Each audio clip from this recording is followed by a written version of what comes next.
What's up, everybody? It's Luke James, not the singer. If you're looking to get your music reviewed, you can hit up this email. That's right here. But today, I am very glad that I finally get to talk about this debut album from CyHi The Prynce called No Dope on Sundays. CyHi The Prynce is a rapper from Stone Mountain, Georgia, and he has long been a personal favorite of mine. He's dropped a bunch of great mixtapes with the Ivy League series, the Royal Flush series, and especially the Black History Project series. In particular, I've long said that Black History Project 1 was so fire it probably could have been his debut album. But whatever the case, he has been dropping a lot of these mixtapes and building up a buzz, and this is something that a lot of people have been waiting for, so I'm glad that we finally got it. And thankfully, he really didn't let me down with this one at all. I was actually curious to hear what sort of sound he'd be going with here, because he has been messing around with different sounds in regards to his singles. We did get the song New Africa quite a while ago, and I love this track because of the jingly production and the whole concept about starting a new Africa. And after that, we did get some more mainstream tracks. Now, I would say these more mainstream tracks kind of toe the line of genericism. I'm talking about Dat Side with Kanye West and Movin' Around with Schoolboy Q, but they still slap, so I definitely appreciate them for what they are. Movin' Around in particular is one of those tracks that is perfect for just night riding. It's just that, in my opinion, I don't think this particular style shows CyHi at his best, and I would say the same thing about the track Looking for Love. You know how it goes. This is one of those quintessential lovey-dovey croon fests that every rap album has. On Big Crit's last album, he had one of those songs, and it ended up being the worst one on there. It was called 1999, and I feel like it's the same thing with this Looking for Love song here. But hey man, I get it. You gotta make some shit like that for the ladies, so it is what it is. I just feel like CyHi really sounds better on more soulful sample-based production. For example, there's a song God Bless Your Heart where he's going in over this production that has a smooth boom bap sound and also some great saxophone work over top of it. There's also a pretty funny line on here. He says that he's Joe Jackson with the trappin' because he beats the sun up. Just a very clever way of comparing his work ethic to how Joe Jackson whipped his kids into shape. Literally, he whipped those motherfuckers into stars. So you are going to get a lot of clever bars throughout this project. I will speak on more of the content a bit later. But before we get into the deeper stuff, I just got to shout out the song Trick Me. Out of all the bangers on here, this one is an all-out trunk slapper, and I love pretty much everything about it. You get some bass-heavy production with piano keys sprinkled throughout it, and 2 Chainz and CyHi have long had great chemistry. I've heard it in the past on songs like Stand Still and Emotional.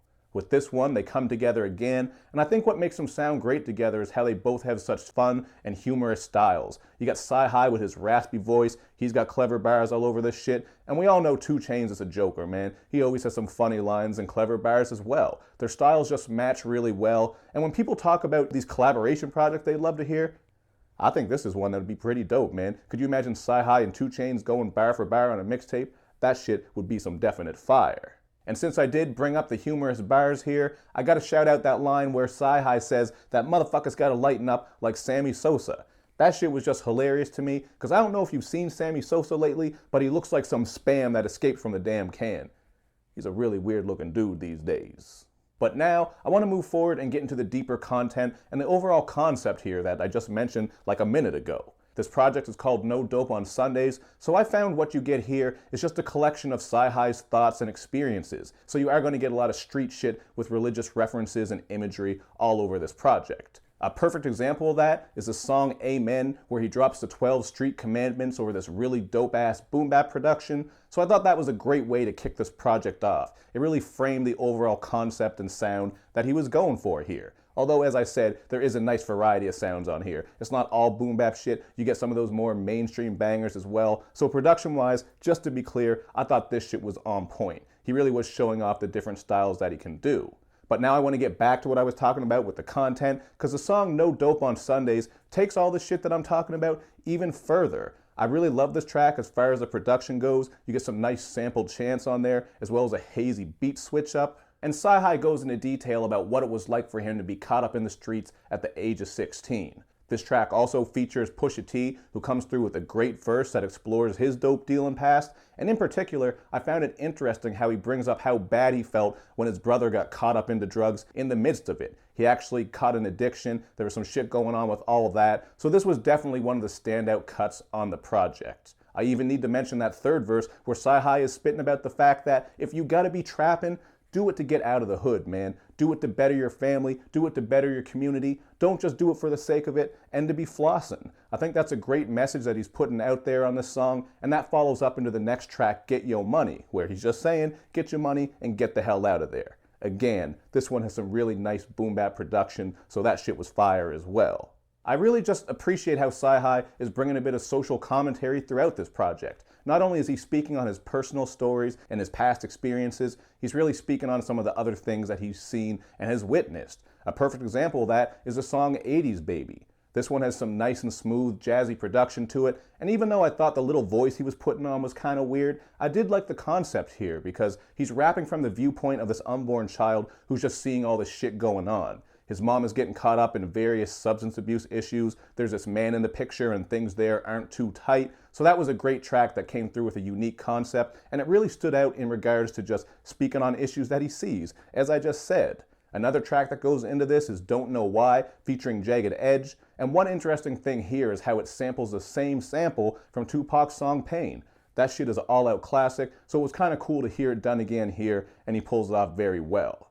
The commentary here, though, is all about black youth and just how young men get caught up in the streets and are still going through these violent cycles. CyHi is really just bringing a lot of content on here, so that along with his clever and humorous lyricism really makes for a lot of replay value. I just think this is a very dope project overall, and I don't have a lot of complaints for it. That said, I'm gonna go with a 4 out of 5 here, man. I think the shit is pretty dope. You got a nice beat selection, some great content, and lots of clever bars, so CyHi really did come through on this project. I would say the second half of this project does get a little bit uneven, but that wasn't enough to make me think that this was a bad project or deserving of a lower score. So that said, I'm just very happy that CyHi and Big Crit, two of my favorite artists, came through with great projects this year, and I'm already waiting to hear what they're gonna do next, man, but I can't be greedy because these projects are going to be replayed for a long ass time anyway. So you guys hit me up in the comments section and let me know what you think about this one.